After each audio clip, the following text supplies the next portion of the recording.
Halo, perkenalkan nama saya Niki dari komunitas namanya Perempuan. Perempuan ini adalah komunitas yang berfokus pada pemberian informasi mengenai pencegahan dan penanganan kekerasan seksual di transportasi publik. Ngomongin kekerasan seksual, kita ngomongin dua hal. Ada dua kata nih, kekerasan dan seksual. Kekerasan itu indikatornya adalah saat ada paksaan. Jadi, apapun kegiatannya dilakukan oleh siapapun pada siapapun, kalau mengandung paksaan maka itu adalah kekerasan. Nah, seksual ini adalah saat mengarah atau melibatkan aktivitas seksual dan biasanya memberikan keuntungan seksual.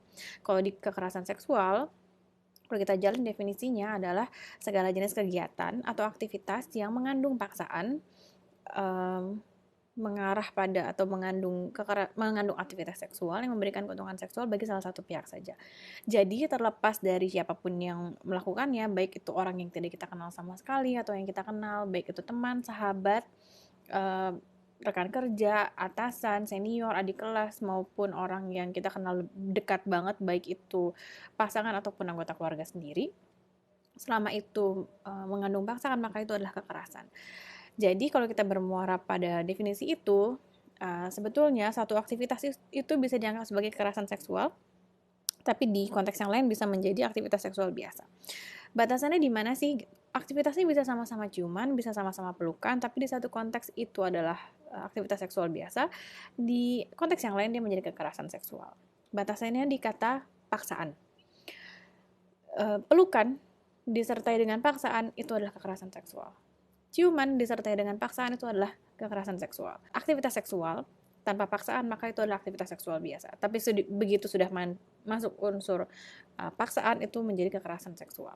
Hasil surveinya Koalisi Ruang Publik Aman di tahun 2019 kemarin ngomongin soal pelecehan seksual di ruang publik, yang paling banyak terjadi adalah catcalling.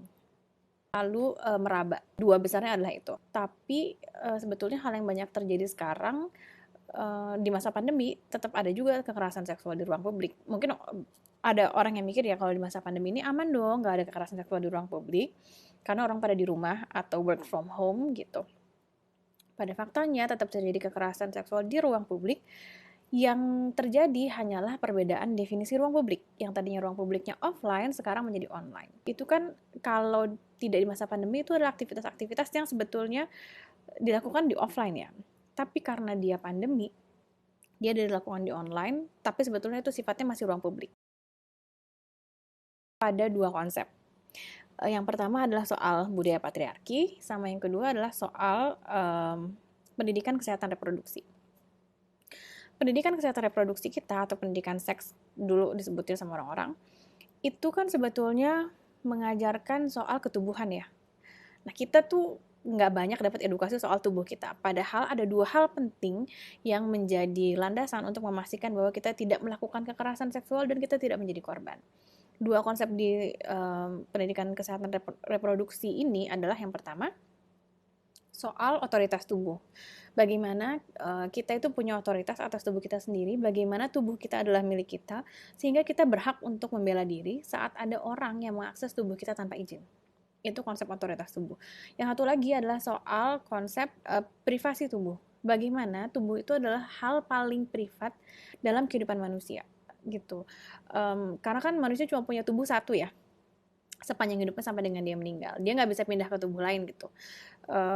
Jadi tubuh itu hal yang paling privat dari diri manusia. Kita mau minjem handphone aja minta izin sama orang. Kenapa? Karena itu privasi dia.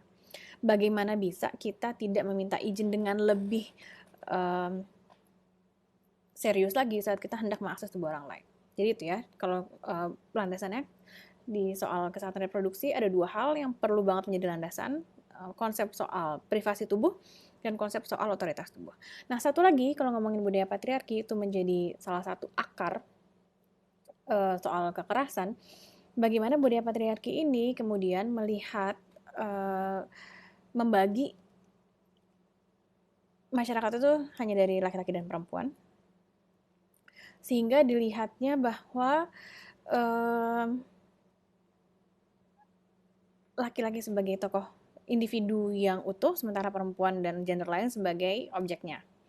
Nah, dengan ketiadaan informasi soal kesehatan reproduksi yang tadi, ditambah dengan budaya patriarki, kemudian pandangan dan pemakluman yang muncul adalah bagaimana laki-laki itu bebas mengeksplorasi seksualitasnya, harus secara aktif mengeksplorasi itu kepada objek-objek di luar dirinya, yakni perempuan dan gender lainnya.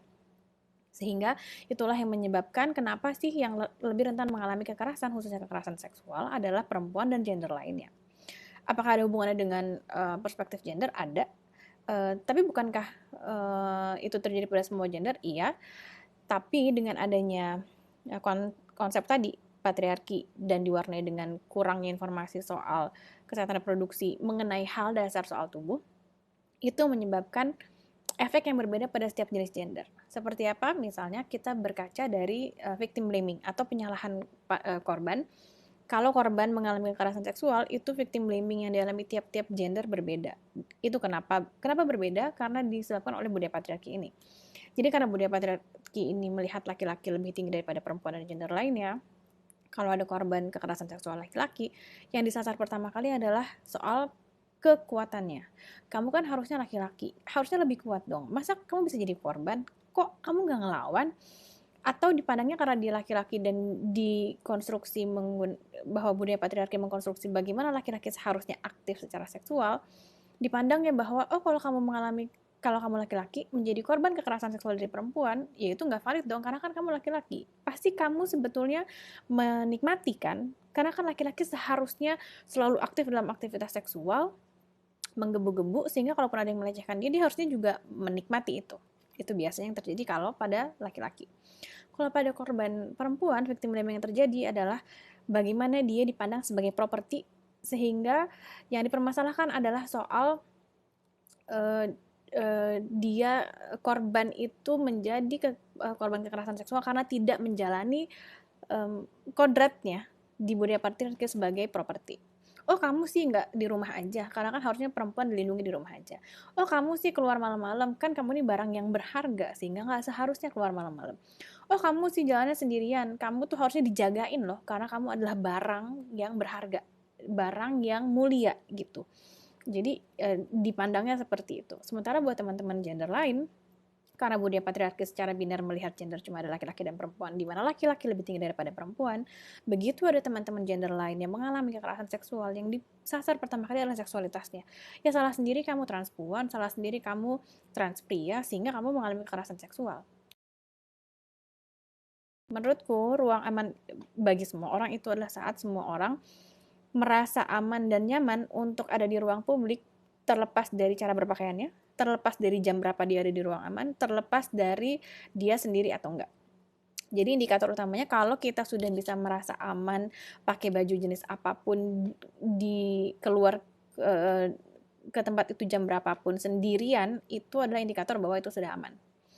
Biasanya ini ada juga pertanyaan yang terkait dengan ini, orang nanya, kalau gitu sebetulnya ruang aman itu adalah dengan memastikan adanya pemisahan ruang ya? Bagaimana dengan pemisahan ruang? Apakah itu sudah menciptakan ruang aman? Apakah segregasi atau pemisahan ruangan kayak misalnya di bus atau di KRL itu adalah salah satu solusi untuk menciptakan ruang aman? Aku akan selalu bilang bahwa itu adalah paradoks.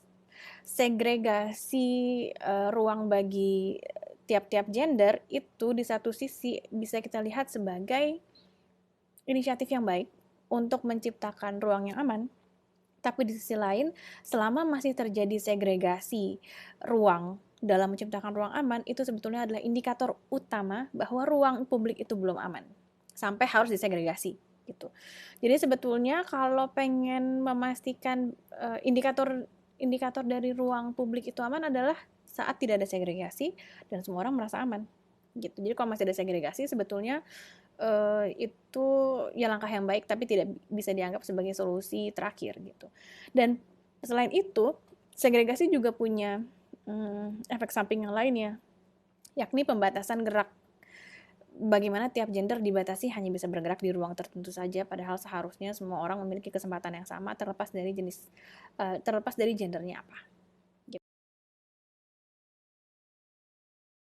Kalau selama ini kami melakukan edukasi publik dan melakukan survei juga untuk memotret pengalaman pelecehan seksual orang di ruang publik, lalu kita jadikan itu sebagai modal untuk advokasi untuk menunjukkan ada loh orang yang mengalami kekerasan seksual di ruang publik, ini datanya.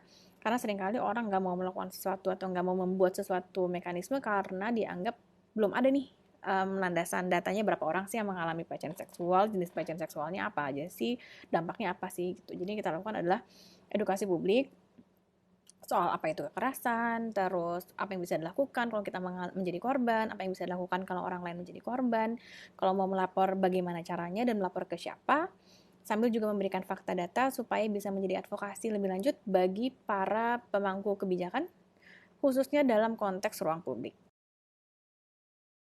Betul.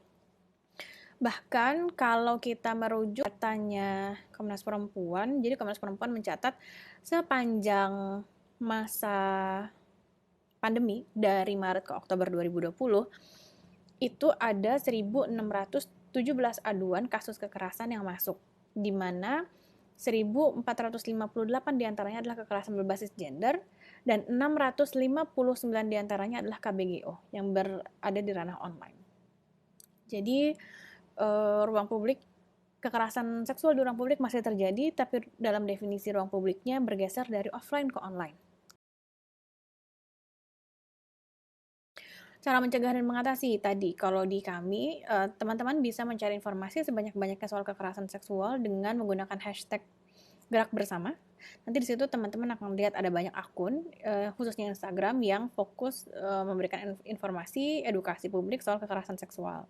Nanti teman-teman bisa cari di situ deh banyak informasi soal jenis-jenis kekerasan seksual. Ada yang membahasnya di institusi pendidikan, ada yang dalam konteks pekerjaan, ada yang dalam konteks institusi keagamaan, ada yang dalam konteks relasi. Jadi teman-teman silakan cari informasi sebanyak-banyaknya di situ. Apa yang bisa kita lakukan? Cari informasi sebanyak-banyaknya dari situ dan menyebarkan informasi sebanyak-banyaknya. Hanya dengan bermodalkan kuota dan jempol aja loh teman-teman. Mungkin terlihat sederhana, tapi di masa online ini menyebarkan edukasi publik lewat ranah online tuh sangat strategis dan sangat penting. Bisa jadi informasi yang teman-teman reposting atau teman-teman posting itu membantu orang yang selama ini menjadi korban tapi tidak tahu harus melaporkan kemana atau harus cerita kemana, dan bisa memberikan informasi bagi orang yang selama ini ingin membantu tapi nggak tahu gimana caranya.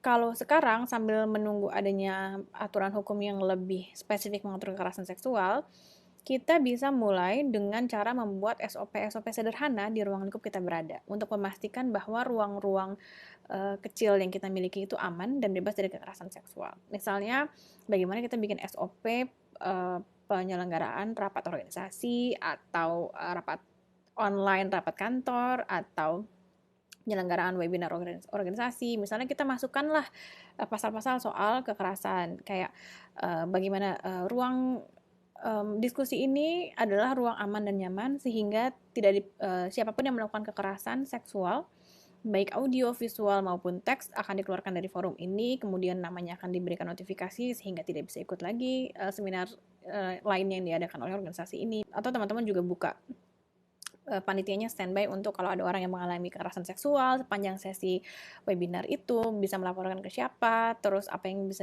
dilakukan untuk korban gitu. Jadi kita membuat pagar-pagar sederhana dulu aja untuk memastikan bahwa ruang-ruang lingkup terdekat kita itu aman dan nyaman, bebas dari kekerasan seksual, menjadi ruang publik online yang aman. Ada 3 hal yang setidaknya bisa teman-teman lakukan. Yang pertama, pastikanlah teman-teman sendiri tidak berkontribusi menjadi pelaku kekerasan dengan memastikan teman-teman tidak melakukan paksaan dalam aktivitas apapun, karena paksaan adalah indikator dari kekerasan. Yang kedua,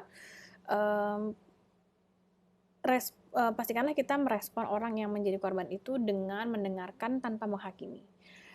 Kita mungkin jadi gemes ya kalau dengerin orang lagi menceritakan dia mengalami kekerasan seksual, terus kita suka ngide-ngide, ngadi-ngadi, kayaknya kita harus gini deh, harus gini.